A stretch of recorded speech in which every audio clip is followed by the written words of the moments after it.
Hello friends, எல்லோரும் எப்படி இருக்கீங்க? இன்றைக்கி குட்டீஸை ரொம்பவே அட்ராக்ட் பண்ணுற டேஸ்டியான பீட்ரூட் கட்லெட் எப்படி பண்ணலான்னு பார்க்கலாம் வாங்க.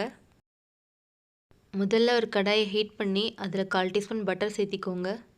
இது கூட ஒரு பெரிய பீட்ரூட் துருவினது சேர்த்தி நல்லா வதக்கிக்கோங்க. லோ ஃப்ளேம்லேயே 5-6 நிமிஷம் வதக்குங்க.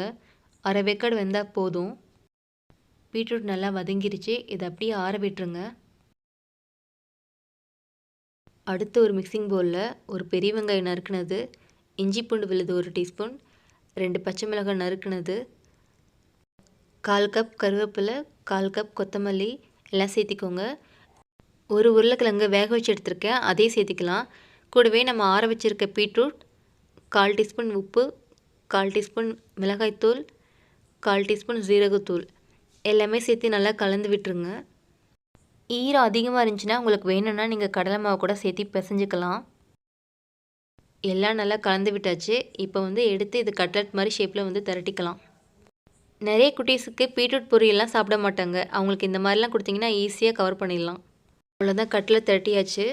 கட்லெட் கோட் பண்ணுறதுக்கு நான் கார்ன்ஃப்ளவர் மிக்ஸ் ரெடி பண்ணியிருக்கேன். நீங்கள் வேணும்னா பிரெட் க்ரம்ஸில் கூட டிப் பண்ணி ஃப்ரை பண்ணிக்கலாம்.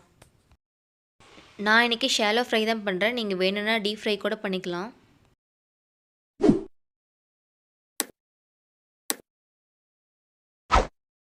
லோ ஃப்ளேமில் 2 சைடும் கோல்டன் ப்ரௌன் ஆகிற வரைக்கும் ஃப்ரை பண்ணிக்கோங்க.